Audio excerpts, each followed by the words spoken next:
Today I'm speaking with award-winning investigative journalist Russ Baker. He is the author of Family of Secrets, The Bush Dynasty, The Powerful Forces That Put It in the White House, and What Their Influence Means for America.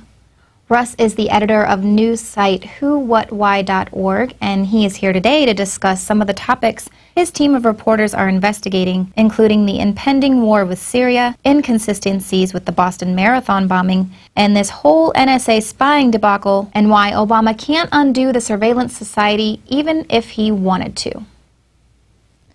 Okay, Russ, so thank you so much for joining us on the Infowars Nightly News. We're happy to have you. My pleasure. So now we'll start with the Obama administration and the NSA spy scandal. Now, we've heard Obama say that he's going to get to the bottom of, some of the other scandals going on with the AP wiretapping, the IRS, Benghazi. Now he's saying that he's welcoming a debate into this new affront on the American people.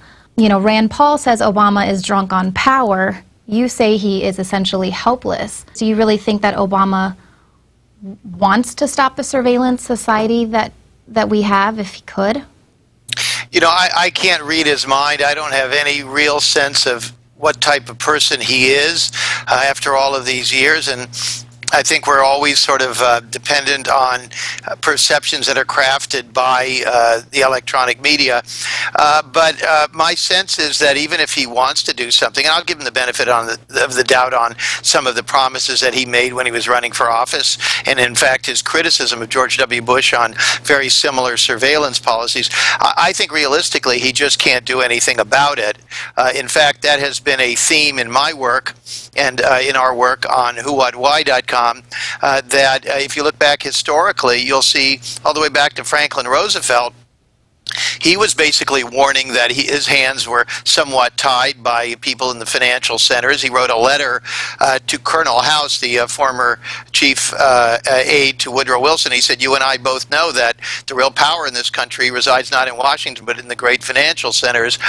Dwight Eisenhower, I think, was very much under the thumb of these same interests, and took a very bold move as he was leaving office with his famous military-industrial complex speech. So I think that all of these presidents essentially are very limited in what they can do. To some extent, they're actors chosen for their ability to perform publicly, and I think that whenever, on the rare occasion, we've had someone like a Roosevelt or particularly a John F. Kennedy who challenged these power centers, they quickly were put in their place, sometimes violently.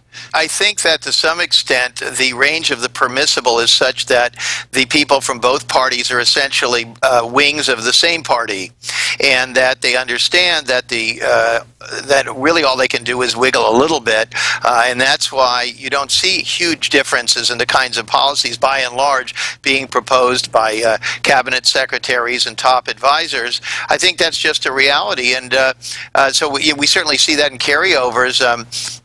Even John F. Kennedy, many of the people in his cabinet were Republicans or were carryovers from the Eisenhower administration. It was just a shuffling, really. Right. So I guess if Obama is blocked, then that means democracy itself is blocked. I mean, doesn't that signal sort of a problem? I think so.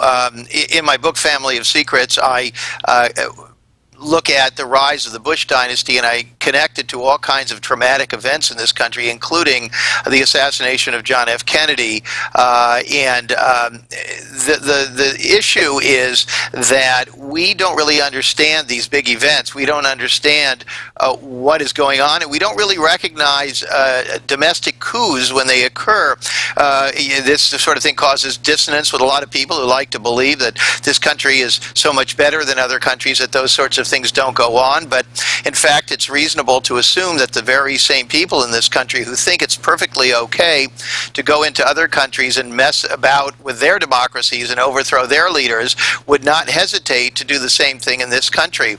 I think because the stakes are so much higher and it's so much riskier, that those kinds of things are much more carefully planned and carried out. But I think that any person who becomes president would have to be a complete idiot not to realize that they are expected to do certain things. Now, I know that Who, What, Why has been reporting for about 2 years, saying that the Obama administration was not to be trusted in giving the whole official narrative of why they want to oust Assad for humanitarian reasons. And so what do you think about the New York Times basically reporting that Obama finally had to succumb to tremendous pressure to get involved in Syria? Right. Almost everything you read in the mainstream media are calculated leaks. So they start by leaking things that indicating that they're going to be moving forward with military aggression against the Assad regime, and then they leak that Obama didn't really want to do it. These are all calculated. So, for example, whether or not Obama wanted to do it, that leak, that last leak you referred to, is designed to mollify his base, those who still believe that he's basically a decent guy and that he still has some kind of power.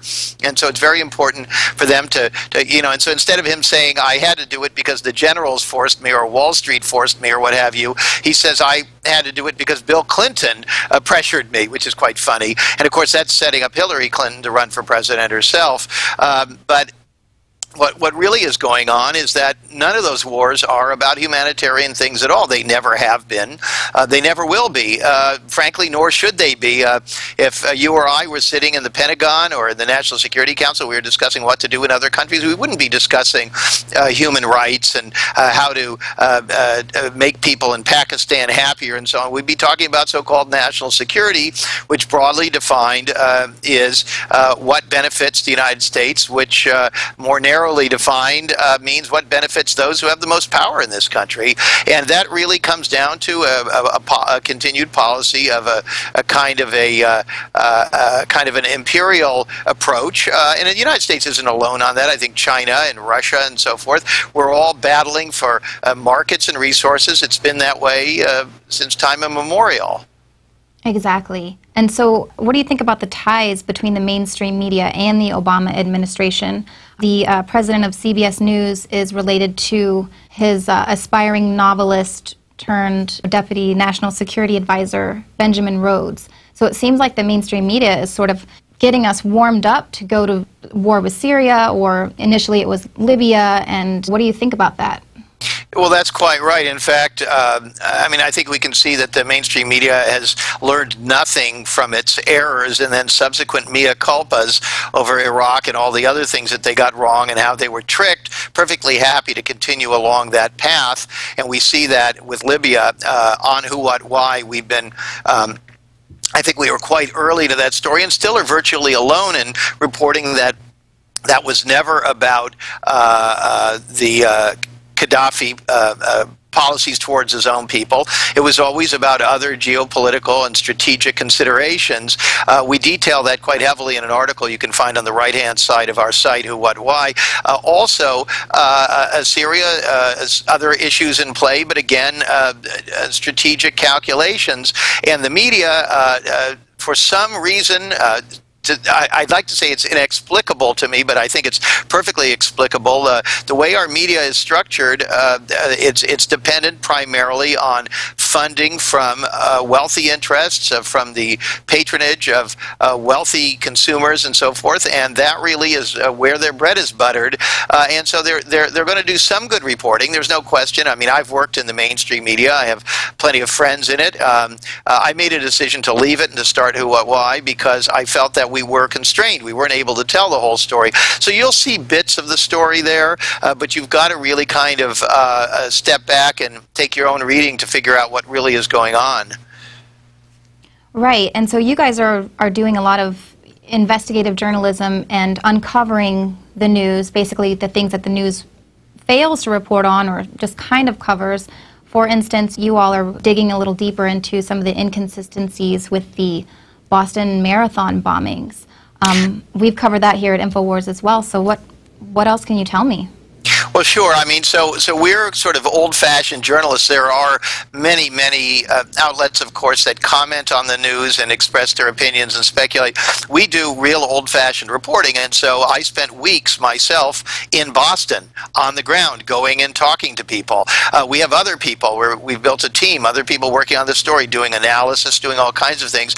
And very importantly is that we go into these stories without an agenda. And now some people would say, yeah, sure, nobody goes in without an agenda. But to be a good journalist, you really have to do that. You have to say, I would want to know what happened there. I want to know if these two guys did it. I want to know if there were other people helping them. I want to know everything. I want to know about all these anomalies. I want to know why the younger brother, why they shot him so many times in that boat when, in fact, he had no weapon. I want to know whether he really scrawled a confession on the wall. How somebody who was so gravely wounded could have or would have been inclined to prop himself up and scrawl a confession. It makes you think that somebody thought that he was going to die. So, I mean, these are all very, very strange things, and somebody has to look into them. So our attitude is we're agnostic until we do our research. So what are some of the other stories that you would really, if Obama could save himself and kind of gain a little trust with the public again, what are some of the stories you'd like for him to unclassify? Well, I mean, as you probably know from why we've been talking a lot about the remaining classified records of the John F. Kennedy assassination, very troubling that there are still an estimated 50,000 documents with references or information that appears to be related to the Kennedy assassination that the government has held back. Here we are on the 50th anniversary of what the government has told us was simply a lone eccentric or perhaps nutty figure shooting Kennedy, that there was nothing more to that. If that's true, then it's hard to understand what could possibly need to remain secret 50 years later. And so we see with Obama him sort of continue again, like Bush and like other presidents, in cooperating with this what I guess you would say is a policy of assuring us that it's better that we don't know, that for democracy to work well, we need to be protected from ourselves. We don't have good judgment as to what it is that we can know. And of course, they're always referring to America's enemies, but I'd love for them to articulate who are America's enemies who would gain if they released all the records on the John F. Kennedy assassination. So what do you think we would actually find if those documents were released? Well, I was, again, agnostic on the Kennedy assassination, as I am on most topics, until I happened upon it in a sort of bizarre way while researching the Bush family and discovered that George H.W. Bush couldn't remember where he was on November 22, 1963. I decided to just figure out where he was, because I know that everybody over the age of 5 remembers where they were when they heard about the shooting of Kennedy. And so that took me down this kind of rabbit's hole, and I became fascinated with the Kennedy assassination. I spent some years on it and have actually about 5 chapters in Family of Secrets on the Kennedy assassination. I have become convinced that, in fact, that was essentially a coup d'etat, that, in fact, elements of military intelligence and of other spy agencies, the CIA and the FBI, at least were involved in covering it up, also involved with the autopsy in order to hide the fact that there were multiple bullets hit Kennedy from more than one direction, all of which points to the fact that it was an organized hit. And so I think that that is even shown from some of the documents that have already been released by the diligent efforts of amateur researchers sort of connecting the dots. And I think that whatever those remaining 50,000 are, they must be pretty explosive. I'd certainly like to take a look at them. Well, I know we would all definitely love to get to the bottom of that story as well 50 years later. But now the New York Times has sort of said people who question the official story are just conspiracy theorists. So how do you reconcile that, being an award-winning investigative journalist? Now they're calling you conspiracy theorist. Well, I don't know if they're specifically calling me that, but the general message has been put out consistently over the years, and they've stepped up the effort this year to sort of remind people that asking questions and not trusting the official story is dangerous. And so this term conspiracy theory is one that I personally abhor, because it's actually too useful words. Conspiracy meaning 2 or more people getting together to commit a crime, which is not a fantasy, it's a reality, and it's prosecuted in courthouses throughout the country on a daily basis. And theory, which is how we learn and how we come to understand things. So conspiracy theory really ought to be a neutral term, referencing attempts to understand how crimes are committed. And it's sort of tragic that that term has been taken over. It's now what you might call a dysphemism instead of a euphemism. It's a word or a phrase that automatically sort of taints whoever you apply it to, and it just shuts the discussion down. Now, I'll be the first to say that I am not a fan of those who believe that there is something sinister going on with everything that that person themselves is not involved with. I don't think that's healthy, and I think there's been too much of a growth industry in that in this country. But I do think that we have to go in with an open mind and accept that sometimes people in the government are doing good work, and exactly what they tell us is the truth. I think it's very, very important to appreciate that the government is full of millions of people just like ourselves. But at the same time, be open to the idea that there are individuals, whether it's in the civilian parts of the government or the military or the CIA or in private industry or in nonprofits or anywhere else, who have untoward agendas. And I think that that's the important thing. And I think that places like the New York Times, which sort of disparage people who want to know, could all of these shootings throughout America's history, could they all have been lone kooks? When we look at other countries, we see that most of them eventually are settled as having been hits by powerful interests to remove people. And the idea that none of these people, whether it was Martin Luther King or Robert Kennedy or John F. Kennedy, or even statistically, if you look at small plane crashes, statistically, a disproportionate share of those are labor leaders and sort of liberal politicians. That's actually a fact. Or they're conservative politicians who fell afoul of their buddies, people who were on the Warren Commission, people like John Tower. It's a fascinating subject, and to think that nobody would ever be requested or inclined to go and take a screwdriver and loosen a bolt in an engine or something. I mean, that's preposterous. And what kind of journalists just dismiss any consideration of these scenarios? I would say that they are the ones that are irresponsible. Yeah, we're seeing a lot of that irresponsibility in journalism. Yeah, I mean, I think so. You know, journalism is like anything else. It's funded largely by wealthy interests and by the capitalist system, and that means that there are going to be limitations on what people can report. Those of us who have worked in the mainstream media know that we try to do the best job we can, but we understand there are limitations, and we self-censor, or our editors, in usually only slightly subtle terms, inform us of when we've gone too far. I remember one story, an editor said to me, go out and bring me a big story. I brought him something which I thought was very big. He looked at it and he said, that's too big. So, Russ, you covered the fall of communism in East Germany, and you likened the fall of that surveillance society to something that we could achieve here in the U.S. How so, and do we stand a chance? I think my point is that I and many other people have grown increasingly nervous as we see our so-called enemies having become freer and freer, and us become less and less free. There's a certain kind of an irony and a paradox in that, of course, and some poetry as well. But I think that these measures that are being taken increasingly to supposedly protect us do not protect us. They essentially enslave us. I think they have a very hard time showing us that we are safer, showing that even if we are safer, that these kinds of measures and this kind of total surveillance of all of society to catch a few people is actually worth it in the long run. If you ask people, would you give up your freedom to ensure a slightly lower risk that you will be blown up? I don't think people would. And I think we need to have a vigorous discussion about that. I also think that we need to acknowledge that there are people in this country in positions of power, of great wealth and so on, who are less excited about democracy than they say they are.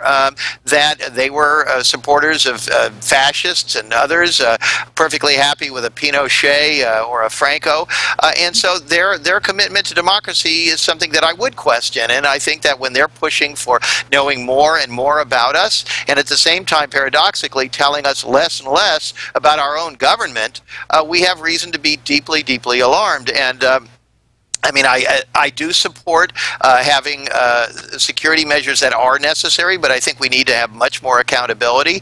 And I think that one of the things I saw when I was in East Germany, I referenced this briefly in a recent article on Who, What, Why, is that I was there literally before the wall came down, and I saw when there was a break and there was a sense that they could be free, that individuals began stirring and they began taking action. And I saw young people who would put on ski masks and then get on buses and hand out leaflets. And I attended a meeting with a Christian church leader there and his congregation, where sort of a covert meeting where they began discussing what they might be able to do and so forth.